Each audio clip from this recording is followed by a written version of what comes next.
Sarah Martinez wiped the sweat from her forehead as she pushed the heavy cleaning cart down the long corridor of the military training facility. The wheels squeaked against the polished concrete floor, echoing through the empty hallways. It was just past midnight, and the base was quieter than usual. She preferred working the night shift, fewer people around, less chaos, and better pay for the overnight hours. At 19, Sarah had been cleaning the naval training compound for almost 8 months. It wasn't her dream job, but it paid the bills and helped support her younger brother while their mother worked double shifts at the local hospital. The job was simple enough: clean the barracks, empty trash bins, mop floors, and maintain the shooting ranges after training sessions ended. The shooting range was always her last stop. The smell of gunpowder still hung in the air from the day's exercises, and spent brass casings scattered across the floor caught the fluorescent lights like tiny golden coins. Sarah had grown used to the acrid smell and the way her ears would ring slightly even hours after the shooting had stopped. She unlocked the heavy steel door and wheeled her cart inside. The range stretched out before her, 20 shooting lanes separated by concrete barriers, each one marked with distance measurements extending 200 yards into the darkness. Target holders stood like silent sentinels at various distances, some still holding the paper silhouettes riddled with holes from the day's training. Sarah began her routine, starting with sweeping up the brass casings. The SEAL trainees were particularly good shots, she had noticed. Their target papers usually had tight groupings right in the center, unlike some of the newer recruits whose shots scattered wildly across the target boards. As she worked, Sarah thought about her conversation with her brother Miguel that morning. He was 15 and smarter than she had ever been in school. He wanted to study engineering, maybe even work for NASA someday. Sarah was determined to make sure he had that chance, even if it meant cleaning shooting ranges at midnight for the next few years. The sound of her broom scraping against concrete was rhythmic and almost soothing. She had developed a system over the months: sweep from left to right, collect the casings in a bucket, then mop each lane thoroughly. The ranges had to be spotless before the morning training sessions began at 6. Sarah was halfway through the third lane when she heard something that made her freeze. It was a sound she had never heard on the base before, a low whistling followed by a distant thump. She straightened up, holding her broom tightly, and listened. The base generators hummed quietly in the background, but there was something else. Something that made the hair on the back of her neck stand up. Another sound, closer this time. Like firecrackers going off in rapid succession, but deeper, more threatening. Sarah had grown up in a rough neighborhood and knew the sound of gunfire when she heard it. But this was different, heavier, more intense than anything she had experienced on the streets. She set down her broom and moved toward the range's observation window. Through the thick glass, she could see the main compound. Emergency lights had begun flashing red, casting airy shadows across the buildings. In the distance, she could make out figures moving quickly between structures, too many figures, and they were moving wrong. Not like the organized movements of military personnel she had grown accustomed to watching, but chaotic and aggressive. Sarah's heart began pounding as the reality hit her. The base was under attack. She fumbled for her cell phone, but there was no signal. The thick concrete walls of the shooting range blocked most electronic signals. Her hands shook as she tried to think clearly. The emergency protocols she had been briefed on during her first week seemed distant and unclear now that she actually needed them. More gunfire erupted, much closer now. Through the window, she could see muzzle flashes like deadly fireflies blinking in the darkness. Men in dark clothing were advancing across the training yard, and Sarah realized with growing horror that they were heading directly toward the building she was in. The shooting range was in the auxiliary training building, separated from the main barracks and command center by about 300 yards of open ground. During the day, it would have been a quick run to safety. But now, with hostile forces moving across that same ground, it might as well have been 300 miles. Sarah backed away from the window and looked around frantically. The range had no rear exit, just the single entrance she had come through. She was trapped in a concrete box with nowhere to run. Her cleaning cart suddenly seemed absurdly normal in the face of what was happening outside. The sound of heavy boots in the corridor outside made her blood run cold. multiple sets of footsteps, moving fast and with purpose. Sarah grabbed her cart and pushed it behind one of the concrete lane barriers, then crouched down beside it. Her hands were shaking so badly she could barely control them. The footsteps stopped right outside the range door. Sarah held her breath and pressed herself against the cold concrete. Through the small window in the door, she could see shadows moving. Someone was checking the handle. Then, the lights went out. Emergency power kicked in a few seconds later, bathing everything in dim red light. Sarah realized that whoever was outside had cut the main power to the building. They were being systematic, professional. This wasn't random violence, it was a planned military operation. The door handle turned slowly, and Sarah's heart nearly stopped. She was completely exposed if anyone bothered to look behind the barriers. Her only hope was that they would assume the range was empty and move on quickly. The door opened with a soft click, and Sarah could hear voices speaking in a language she didn't recognize. At least 3 men, maybe 4. Their footsteps echoed differently in the large space, and she could tell they were spreading out to search the area. A beam from a tactical flashlight swept across the wall above her head. Sarah pressed herself lower, trying to become invisible. The cleaning cart beside her seemed enormous now, like a neon sign advertising her presence. More voices from the corridor, urgent and commanding. The men in the range responded quickly, and Sarah heard them moving back toward the door. They were being called away, probably to search other areas or join a larger assault. But one set of footsteps remained.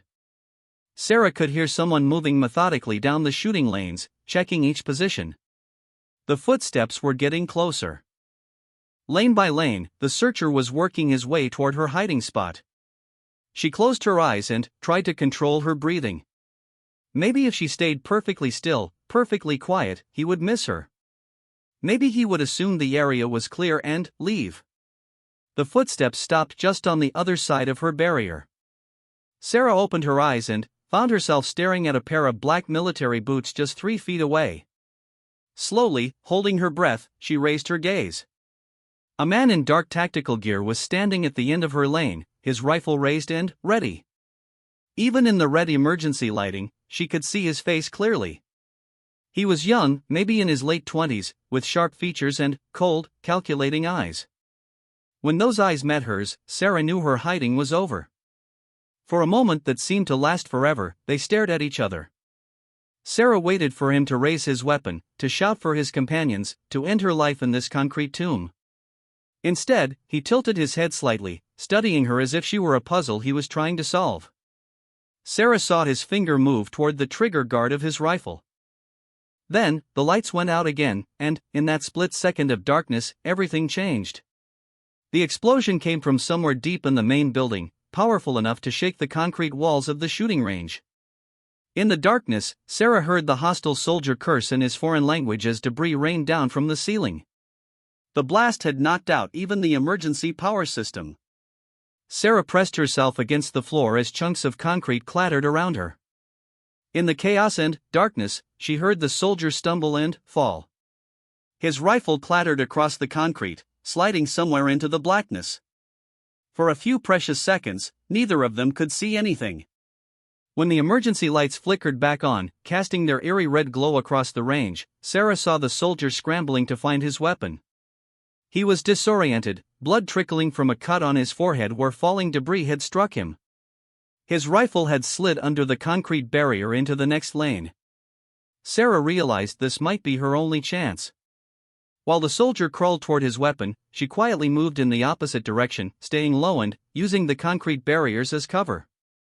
Her heart was pounding so hard she was sure he could hear it echoing through the range.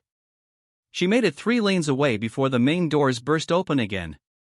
This time, American voices filled the air, sharp with urgency and authority. Sarah heard the distinctive sound of military boots moving with practiced precision. "Range clear," someone shouted. "Negative, movement in lane 7, came the reply. The hostile soldier had found his rifle and was now trapped between Sarah and the incoming American forces. Sarah could hear him speaking rapidly into a radio device, probably calling for backup or extraction. The situation was escalating quickly. Contact right. The American voice was closer now, and Sarah could hear the controlled aggression of someone trained for exactly this situation. Gunfire erupted inside the range. The sound was deafening in the enclosed concrete space, much louder than anything Sarah had ever heard before. Muzzle flashes lit up the darkness like deadly lightning, and the smell of gunpowder became overwhelming. Sarah covered her ears and pressed herself against the floor as bullets sparked off concrete barriers. She was caught between two forces, neither of which knew she was there. In the chaos of the firefight, she was just as likely to be shot by the Americans as by the enemy soldier. The shooting stopped as suddenly as it had started. Sarah heard movement, cautious and deliberate. Someone was checking the lanes systematically, just as the enemy soldier had done earlier. Lane 7 clear. 8 clear. They were getting closer to her position. Control, this is Bravo Team. We have one hostile down in the auxiliary range. Building appears secure, but we're conducting a full sweep. Sarah realized she had to reveal herself before they mistook her for another threat. Slowly, carefully, she raised her hands above the concrete barrier. "Don't shoot," she called out, her voice cracking with fear. "I'm American. I work here." The response was immediate and professional. "Show yourself slowly. Hands where we can see them." Sarah stood up gradually, her hands raised high above her head. The red emergency lighting made everything look like a scene from a nightmare. She could see three figures in full military gear, their weapons trained in her direction but not directly at her. The nearest soldier stepped forward, and even in the dim light, Sarah could see the intensity in his eyes. He was tall and powerfully built, with the kind of presence that seemed to fill the entire space. His uniform bore the insignia she had learned to recognize during her months on the base. He was a Navy SEAL. "Ma'am, I'm Chief Petty Officer Jake Morrison," he said, his voice calm but authoritative. "Are you injured?" Sarah shook her head, not trusting her voice.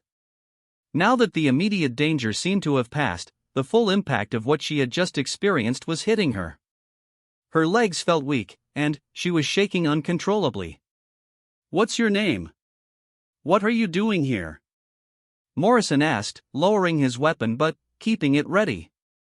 "Sarah Martinez," she managed to say. "I clean the ranges. I work the night shift." Morrison exchanged glances with his teammates. "You've been here this whole time? During the attack?" Sarah nodded. "I was cleaning when it started. I hid behind the barrier when that man came in."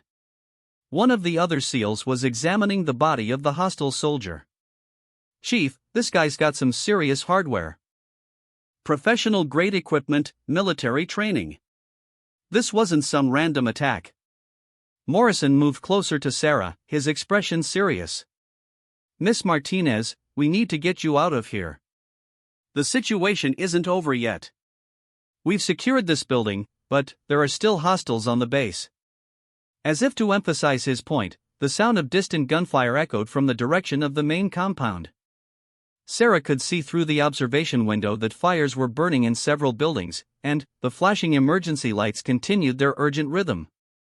"My car is in the parking lot," Sarah said. "I can drive home." Morrison shook his head firmly. "That parking lot is in a hot zone right now. Nobody's leaving the base until we've neutralized all threats. We're going to move you to a secure location." "Chief," one of the other SEALs called out urgently. He was monitoring a radio. "Command says we have multiple breach points. At least 20 hostiles, possibly more. They're asking for all available personnel to respond to the main armory. The enemy is trying to access our weapons cache." Morrison's jaw tightened. Sarah could see him processing multiple priorities simultaneously: her safety, his mission orders, and the bigger tactical picture of the ongoing attack. "Rodriguez, Murphy, you escort Miss Martinez to the secure bunker in Building C. I'll join the main assault." "Chief," Rodriguez said, "Command specifically requested you at the armory. These guys are professionals, they'll need our best people." Morrison looked at Sarah, then back at his men. The weight of command was evident in his expression. Every second they spent here was time the other teams could use his expertise in the main fight. "Sir," Sarah said quietly, surprising herself by speaking up. "I can stay here. I know this building better than anyone. I can lock myself in the supply closet until this is over." Morrison studied her for a moment. In her voice, he heard something he recognized, the same determination he had seen in combat zones around the world. Fear was there, certainly, but underneath it was a strength that most people never knew they possessed until they were tested. "The supply closet won't be safe if they come back in force," he said. "But you're right about knowing the building." He paused, making a decision that went against standard protocol. "Can you use a weapon?" Sarah's eyes widened. "I've never fired a gun in my life." "Chief," Rodriguez interrupted, "we need to move. Command is getting urgent about that armory." Morrison looked at the hostile soldier's rifle lying on the concrete floor, then back at Sarah. In his years of combat experience, he had learned to read people quickly. What he saw in Sarah Martinez was someone who could be trusted, someone who would fight to survive if given the tools to do so. He walked over to the fallen weapon, checked it quickly, and then did something that would change both their lives forever. He held the rifle out toward Sarah. "This is an AK-47, he said. "Safety is here, selector switch is here. Point it at anything that isn't wearing an American uniform and pull the trigger. The recoil will surprise you, so hold it tight." Sarah stared at the weapon as if it were a poisonous snake. "I can't. I don't know how." "You can, and you do," Morrison said firmly. "Survival isn't about what you've done before. It's about what you're willing to do when everything depends on it." The sound of helicopters overhead was getting louder, and more explosions echoed from the main compound. Whatever was happening out there, it was escalating rapidly. "Chief!" Rodriguez called out urgently. "We have to go now." Morrison placed the rifle in Sarah's trembling hands. For a moment, his hands covered hers, steadying both the weapon and her nerves. "Find a defensible position and stay put," he told her. "If anyone comes through that door who isn't American military, you defend yourself. We'll be back for you." Sarah looked into his eyes and saw something she had never seen before: absolute confidence in her ability to survive. It was as if he could see strength in her that she didn't know existed. "How will I know when it's safe?" she asked. "You'll know," Morrison said. "Trust yourself." With that, he and his team disappeared through the door, leaving Sarah alone in the shooting range with a rifle she didn't know how to use and the growing sound of battle echoing through the night. Sarah looked down at the weapon in her hands and realized that her life had just changed forever. The scared cleaning girl who had hidden behind a concrete barrier was gone. In her place stood someone who would have to learn how to fight, and quickly. Outside, the battle for the base was just beginning. Sarah found herself alone in the shooting range, holding a rifle that felt impossibly heavy in her small hands. The weight of the weapon was nothing compared to the weight of responsibility that Chief Morrison had placed on her shoulders. She could hear the battle raging across the base: explosions, gunfire, and the distant sound of helicopters circling overhead. She moved to the observation window and peered out carefully. The main compound looked like a war zone. Buildings were on fire, emergency lights cast everything in an eerie red glow, and she could see figures moving in the shadows between structures. Some wore American uniforms, others dressed in dark tactical gear like the man who had found her earlier. Sarah tried to remember everything Morrison had told her about the rifle. Safety, selector switch, point and shoot. It sounded simple, but her hands were shaking so badly she could barely hold the weapon steady. She had cleaned these ranges for months, swept up thousands of spent casings, but she had never imagined herself on the other side of a gun. A massive explosion lit up the night sky, and Sarah could see that it had come from the direction of the armory. That's where Morrison and his team had gone. She found herself worrying about the SEAL who had trusted her enough to leave her with a weapon and a mission to survive. 20 minutes passed. The gunfire was getting closer to her building, and Sarah realized she needed to find a better defensive position. The observation window made her too visible, and the main entrance was too exposed. She remembered the layout of the building from her nightly cleaning rounds. There was a small office adjacent to the range that had only one entrance and thick concrete walls. Sarah gathered her courage and moved quickly across the range, keeping the rifle pointed toward the main door as Morrison had instructed. Her heart was pounding so hard she could hear it over the distant sound of battle. Every shadow seemed to hide an enemy, every sound made her jump. The office was cramped but defensible. Sarah positioned herself behind a heavy metal desk where she could see the door but remain partially hidden. She checked the rifle again, trying to remember Morrison's quick lesson. The safety was off, the selector switch was set to single fire. All she had to do was point and pull the trigger if someone came through that door. The minutes stretched into an hour. The sounds of battle continued outside, sometimes close, sometimes distant. Sarah found herself thinking about her brother Miguel, about her mother working the night shift at the hospital. They probably had no idea what was happening here. Would they be safe? Would she ever see them again? A new sound made her freeze. Footsteps in the corridor outside the range. Multiple sets of boots, moving carefully and deliberately. Sarah gripped the rifle tighter and tried to control her breathing. Through the thin walls, she could hear voices speaking in the same foreign language she had heard earlier. More hostiles had made it into the building. The footsteps stopped at the range entrance, and Sarah heard the door being opened slowly. They were being cautious this time, having learned from their fallen comrade. Sarah could hear them spreading out across the range, searching systematically. From her position in the office, she couldn't see into the main range area, but she could hear them moving from lane to lane. They were thorough and professional, checking every possible hiding spot. It was only a matter of time before they found the office. Sarah heard them conferring in whispered voices. One of them had found something, probably the bloodstains where their teammate had fallen, or evidence that American forces had been there. Their voices became more urgent, and she could tell they were expanding their search. Footsteps approached the office door. Sarah raised the rifle, trying to remember everything Morrison had told her.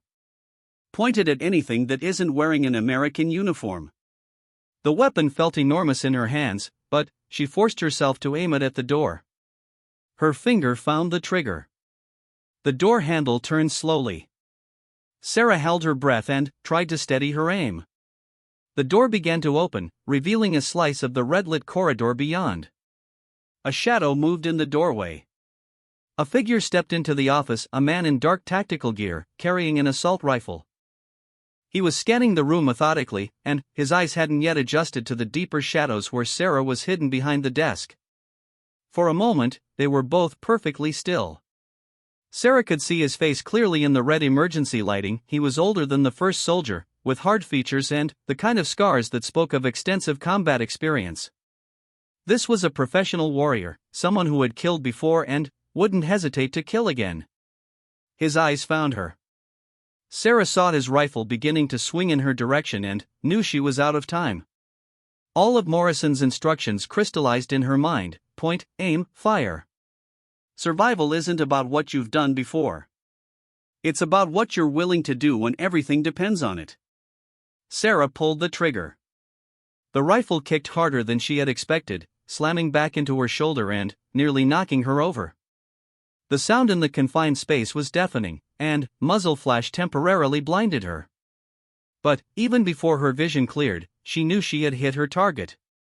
The hostile soldier stumbled backward, his own weapon firing wildly into the ceiling as he fell. Sarah couldn't tell how badly he was wounded, but he was down and his rifle had fallen out of reach. Sarah's ears were ringing from the gunshot, but she could hear shouts from the main range. The other soldiers had heard the shooting and were responding quickly. She could hear them moving toward the office. Adrenaline flooded through Sarah's system like electricity. She had just shot someone. The reality of what she had done should have paralyzed her with shock, but instead, she found herself thinking clearly for the first time all night. Morrison had been right. When everything depended on it, she could do what needed to be done. The wounded soldier was trying to reach his fallen weapon. Sarah kept the rifle trained on him while listening to the approaching footsteps. She had one shot left before they would overwhelm her position. Then, she heard something that changed everything. American voices, closer than the others. Building secure. All hostiles down. Check the office. We heard shots. Sarah nearly cried with relief. Morrison's team had returned, or other American forces had arrived. But, she couldn't let her guard down yet. The wounded soldier was still moving, still dangerous. American forces in the office. Sarah called out, her voice stronger than she had expected. One hostile down but, still armed. The response was immediate and professional. Stay down. We're coming in. Two SEALs burst through the office door, weapons ready. Sarah recognized one of them, Rodriguez, from Morrison's team. They quickly secured the wounded hostile soldier and checked the room for additional threats. Miss Martinez? Rodriguez said, lowering his weapon. Are you injured? Sarah shook her head, still gripping the rifle. Is Chief Morrison okay? The armory. Chief's fine, Rodriguez assured her. The armory is secure. We neutralized the main force about an hour ago. We've been conducting building-by-building sweeps to make sure we didn't miss anyone. He looked at the wounded soldier, then, back at Sarah with something like respect in his eyes. You did good here. Really good. Sarah finally allowed herself to lower the rifle. The adrenaline was wearing off, and the full impact of what had happened was beginning to hit her. She had shot someone. She had defended herself and survived a military assault. The scared cleaning girl from 8 hours ago seemed like a completely different person. The base is secure, Rodriguez continued. But, we're going to need you to come with us for debriefing. What happened here tonight? You're going to be asked a lot of questions. Sarah nodded, understanding that her simple life was about to become much more complicated. She had been a witness to a military attack, had killed an enemy soldier in self-defense. There would be investigations, reports, possibly even media attention.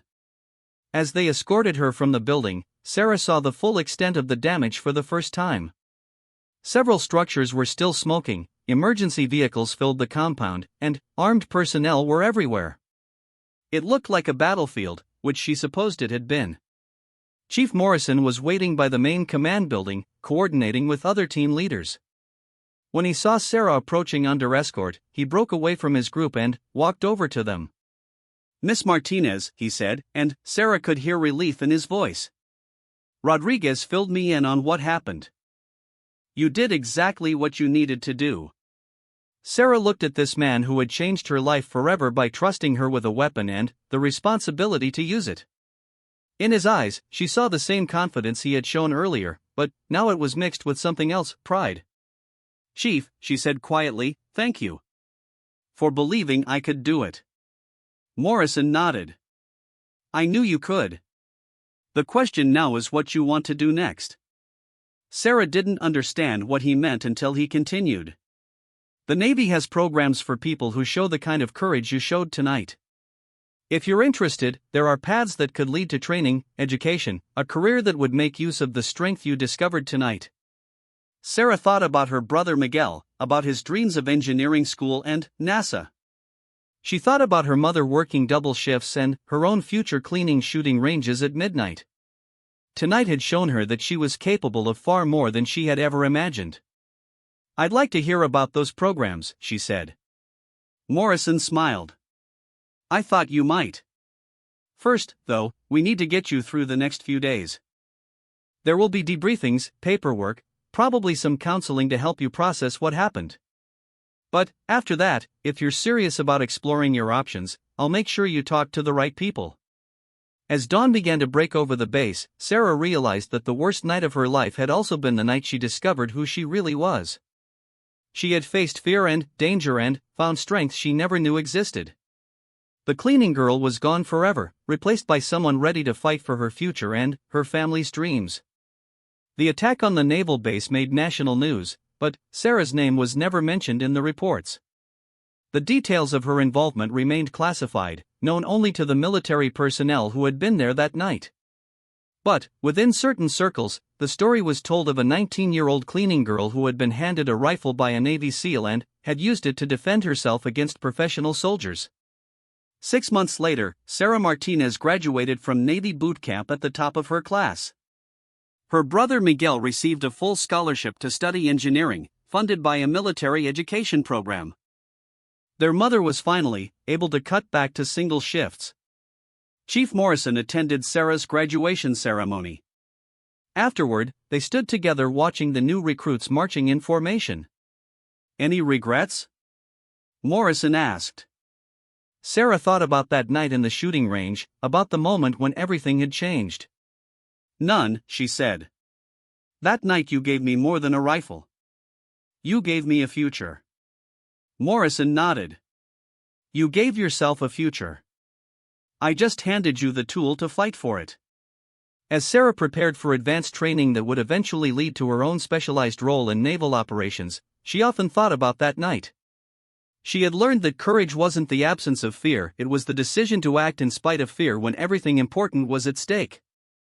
The shooting range where it all began was rebuilt and returned to normal operation.